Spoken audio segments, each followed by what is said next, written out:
राजस्थान सरकार की हर महत्वपूर्ण जानकारी सबसे पहले प्राप्त करने के लिए आप चैनल को सब्सक्राइब जरूर कर दें। आपको सरकार की योजनाओं की पल पल की अपडेट हम सबसे पहले पहुंचाते हैं। राजस्थान सरकार ने आम जनता को दिया बड़ा तोहफा, अब होंगे माला माल, पूरे राजस्थान में नया नियम लागू। जी हां दोस्तों, इस वक्त की बड़ी खुशखबरी और ब्रेकिंग न्यूज़ निकलकर सामने आ रही है। राजस्थान सरकार की तरफ से बड़ा ऐलान किया गया है।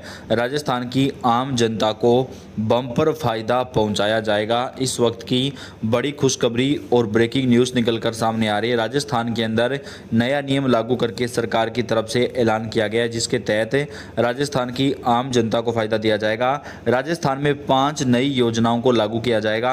जैसे कि मध्य प्रदेश में महिलाओं को 1500 रुपये प्रति महीना दिया जाता है, उसी प्रकार सरकार की तरफ से राजस्थान के अंदर भी महिलाओं को हर महीने 1500 रुपये की जो सहायता राशि है वो उपलब्ध करवाई जाएगी। जी हाँ दोस्तों, प्रत्येक महीने की 15 तारीख को जो है महिलाओं को सरकार की तरफ से सहायता राशि दी जाएगी। इस वक्त की बड़ी खुशखबरी और ब्रेकिंग न्यूज़ जो है वो यहाँ पर निकल कर सामने आ रही है। सरकार की तरफ से बड़ा ऐलान किया गया जिसमें महिलाओं को हर महीने 1500 रुपये प्रदान किए जाएंगे। जी हाँ दोस्तों, जिस प्रकार मध्य प्रदेश के अंदर सरकार ने लाडली बहन योजना शुरू की है, उसी प्रकार राजस्थान में लाडो प्रोत्साहन योजना शुरू की गई है, जिसमें महिलाओं को ये पैसा मिलेगा। तो आपके परिवार में अगर किसी भी महिला की उम्र 21 साल से 60 साल के बीच में है, आपके परिवार में अगर कोई सरकारी नौकरी में नहीं है, तो आप अपने परिवार की महिला के नाम से फॉर्म भर सकते हैं। उन्हें सरकार की तरफ से पैसा दिया जाएगा। इसमें कुछ शर्तें रखी गई है। महिला किसी भी प्रकार की स्कूल कॉलेज की पढ़ाई वर्तमान समय में ना कर रही हो, महिला गृहिणी हो या खेतीबाड़ी का अपना व्यवसाय करती हो, वो महिलाएं ये फॉर्म भर सकती हैं। मध्य प्रदेश की तर्ज पर योजना को लागू किया जाएगा। तो बेहद बड़ी खुशखबरी यहाँ पर निकल कर सामने आ रही है। इसके साथ ही दोस्तों, सरकार की तरफ से लाडो प्रोत्साहन योजना में बालिका के जन्म पर 2 लाख रुपए दिए जाएंगे। 2 लाख रुपए का सेविंग बॉन्ड मिलेगा, जो बालिका के जन्म से लेकर के बालिका की शादी होने तक या 18 साल की उम्र पूरी होने तक बालिका को ये पैसा मिलेगा। सरकार की तरफ से इस योजना को पूरे राजस्थान में बजट में लागू करने का ऐलान कर दिया है।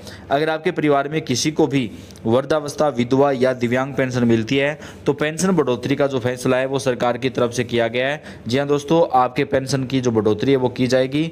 तो किसी को भी अगर वृद्धावस्था, विधवा, दिव्यांग पेंशन मिलती है, तो ये पेंशन बढ़ा करके अब 1500 रुपये पर मंथ करने का जो ऐलान है वो राजस्थान सरकार की तरफ से किया गया है। प्रति महीने 1500 रुपये पेंशन जो है वो प्रदान की जाएगी। तो दोस्तों, इस वक्त की बेहद बड़ी खुशखबरी और ब्रेकिंग न्यूज़ निकलकर सामने आ रही है।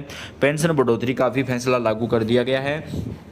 इसके साथ ही दोस्तों, सरकार की तरफ से नई योजना में लखपति दीदी योजना को आगे बढ़ाया जाएगा। लखपति दीदी योजना में जुड़ी महिलाओं को सरकार की तरफ से आर्थिक सहायता उपलब्ध करवाई जाएगी। 2 लाख रुपए तक का जो उनको जो यहाँ पे जो पैसा है वो दिया जाएगा, जिस पे मात्र 2.5% ब्याज लगेगा। यानी अगर आप लखपति दीदी योजना से जुड़े हुए हैं तो सरकार की आप इस योजना का फ़ायदा उठा सकते हैं, जिसमें आपको मात्र 2.5% ब्याज के ऊपर जो है 2 लाख रुपये तक सरकार की तरफ से मुहैया करवाए जाएंगे। तो दोस्तों, बेहद ही बड़ी खुशखबरी और ब्रेकिंग न्यूज़ निकलकर सामने आ रही है। सरकार ने लखपति दीदी योजना में पैसा बढ़ाने का ऐलान कर दिया है, जिसका फ़ायदा राजस्थान के अंदर महिलाओं को मिल सकेगा और लखपति दीदी योजना के अंदर जो है आप इस चीज़ का फ़ायदा उठा सकते हैं। इसके साथ ही दोस्तों, एक और बड़ा ऐलान किया गया है, जिसके तहत आपको बम्पर फ़ायदा मिलेगा।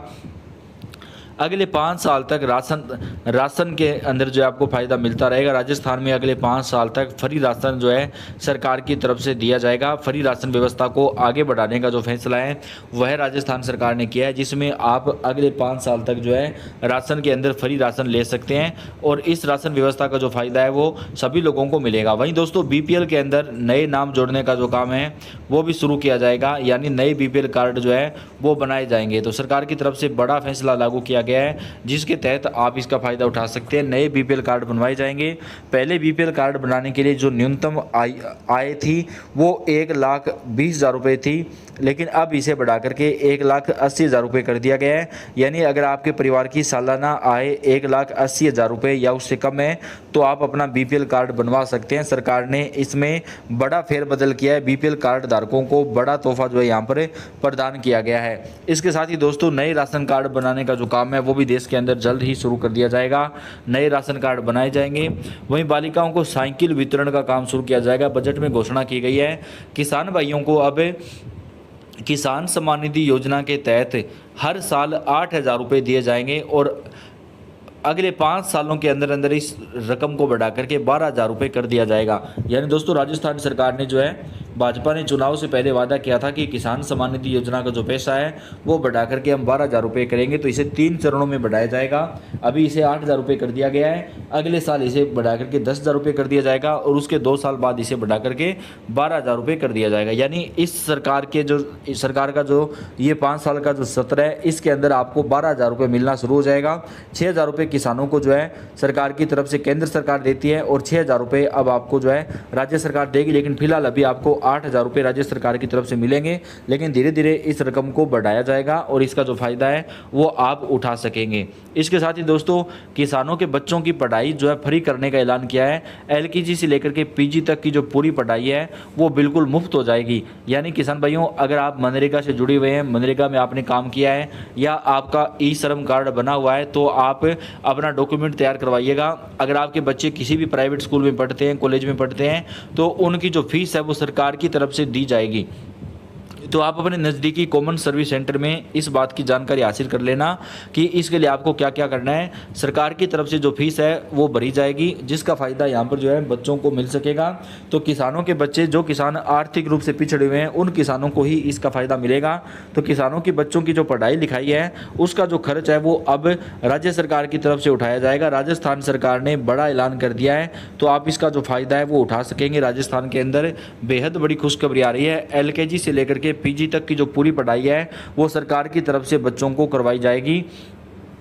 लेकिन इसका फ़ायदा उन्हीं किसानों को मिलेगा जो मनरेगा से जुड़े हैं या जिनके पास ई-श्रम कार्ड बना हुआ है, वही किसान इस योजना का जो फ़ायदा है वो उठा सकते हैं।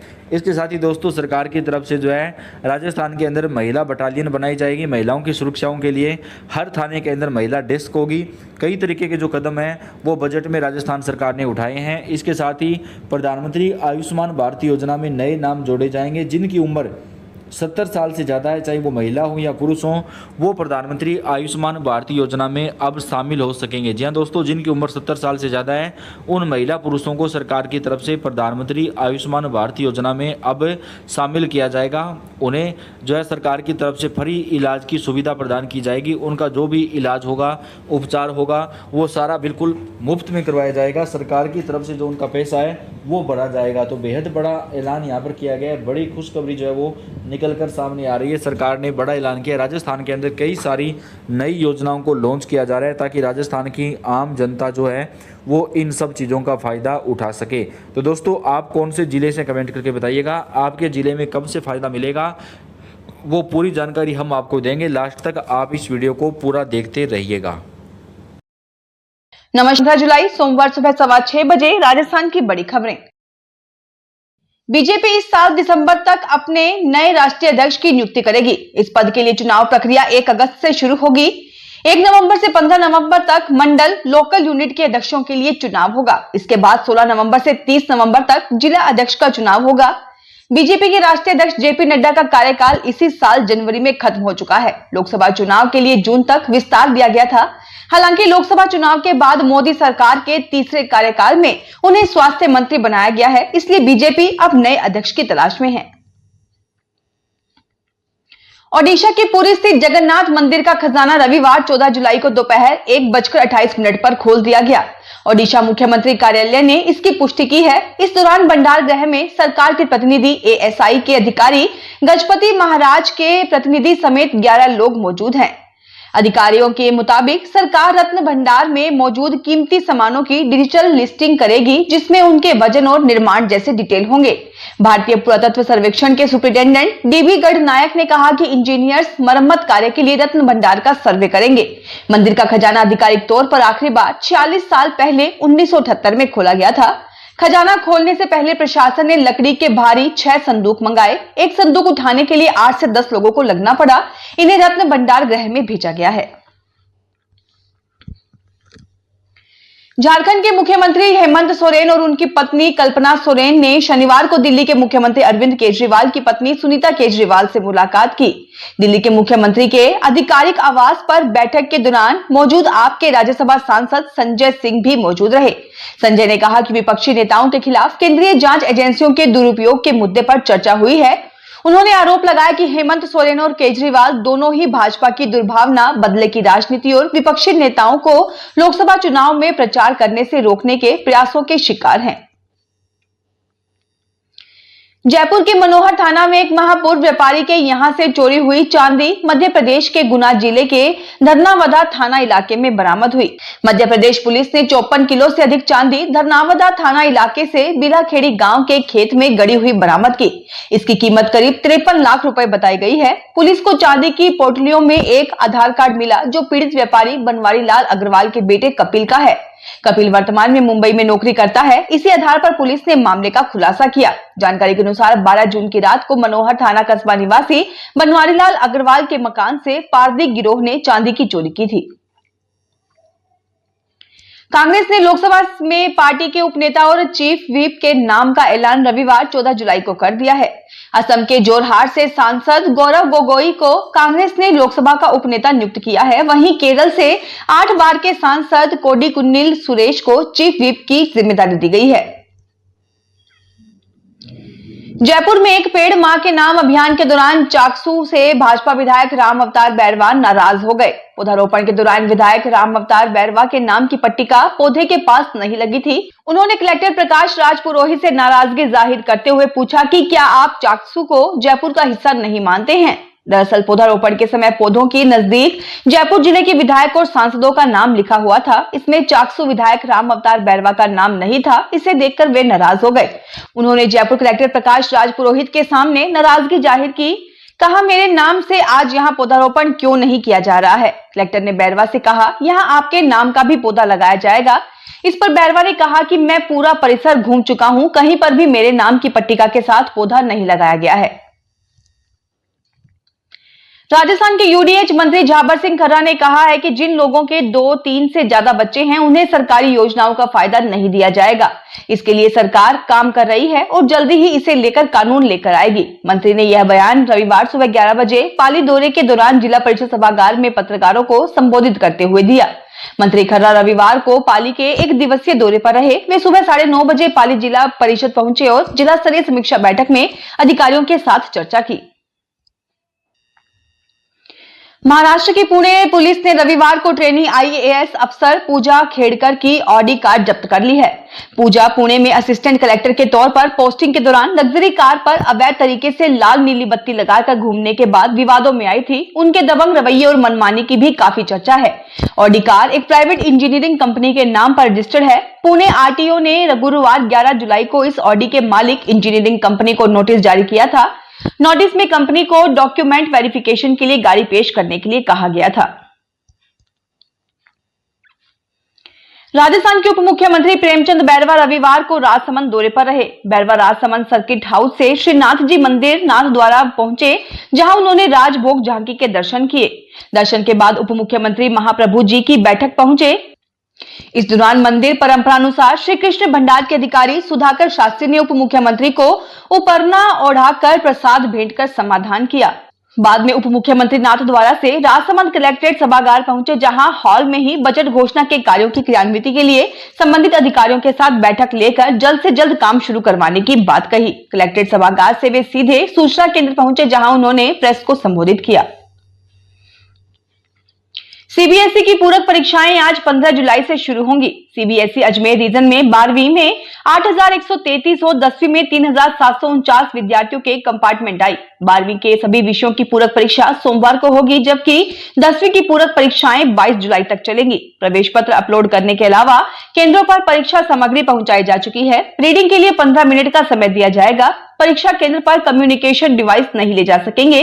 परिणाम जुलाई अंत तक या अगस्त के दूसरे पखवाड़े तक घोषित किए जाएंगे।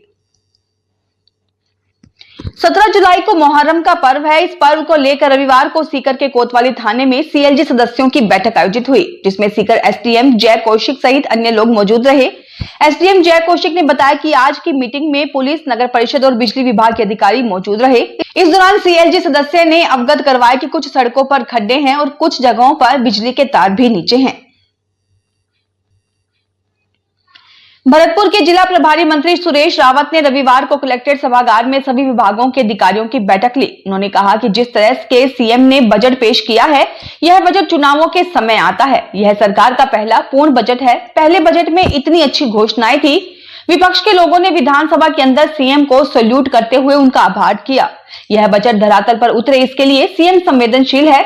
बजट पेश करने के दूसरे दिन ही सीएम ने सभी मंत्रियों और प्रभारी मंत्रियों के साथ एक बैठक की और निर्देश दिए कि ये बजट धरातल पर कैसे उतरे। इसके लिए अपने प्रभार वाले जिलों में जाइए और सभी अधिकारियों से मीटिंग कर इसकी कार्य योजना बनाइए। पाली जिले के अब हर एक व्यक्ति का हेल्थ अकाउंट बनाया जाएगा, जिसमें डिजिटल रूप से व्यक्ति का स्वास्थ्य रिकॉर्ड उपलब्ध रहेगा। इससे व्यक्ति को अनावश्यक कागजात का रिकॉर्ड नहीं रखना पड़ेगा। इसमें डॉक्टर्स को रिपोर्ट दिखाने से लेकर अन्य रिपोर्ट अपलोड कर सकते हैं। इसे क्लिक पर डाउनलोड किया जा सकता है।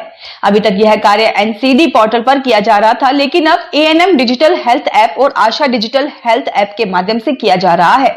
इसके लिए वीडियो कॉन्फ्रेंसिंग द्वारा एएनएम, सीएचओ व आशा को प्रशिक्षित किया गया। उदयपुर जिला प्रभारी मंत्री और प्रदेश के राजस्व मंत्री हेमंत मीणा रविवार को उदयपुर दौरे पर रहे। उन्होंने यहां जिला परिषद सभागार में विभिन्न विभागों की बैठक ली। इस दौरान पत्रकारों से बातचीत में प्रभारी मंत्री मीणा ने उदयपुर में बच्चा बेचने की घटना को दुखद बताया। उन्होंने कहा कि इसमें एक सरकार ही नहीं बल्कि पूरा तंत्र, जब से देश आजाद हुआ है और आज तक की जो व्यवस्था है उस व्यवस्था पर प्रश्न चिन्ह लगता है। आने वाले समय में ऐसी घटना या पुनरावृत्ति नहीं होगी। इसके लिए आधारभूत सुविधाओं की जरूरत है। राजस्थान में मानसून सीजन की शुरुआत को देखते हुए वन विभाग ने पौधा वितरण शुरू कर दिया है। विभाग की सभी नर्सरी के ऑनलाइन होने से पर्यावरण प्रेमी अपने पास की नर्सरी का चयन करके मनपसंद पौधों की बुकिंग करवा सकेंगे। झुंझुनू की 12 नर्सरियों में 9.5 लाख पौधे तैयार किए गए हैं। ऑनलाइन बुकिंग के बाद तय समय में ही संबंधित को पौधे लेने होंगे, जिससे वितरण के दौरान किसी तरह का विवाद नहीं होगा। वहीं पूरी प्रक्रिया ऑनलाइन से विभाग की नर्सरियों में मन मर्जी की वसूली थम जाएगी। फिलहाल खास खबरों में इतना ही। ताजा खबरों की जानकारी के लिए देखते रहिए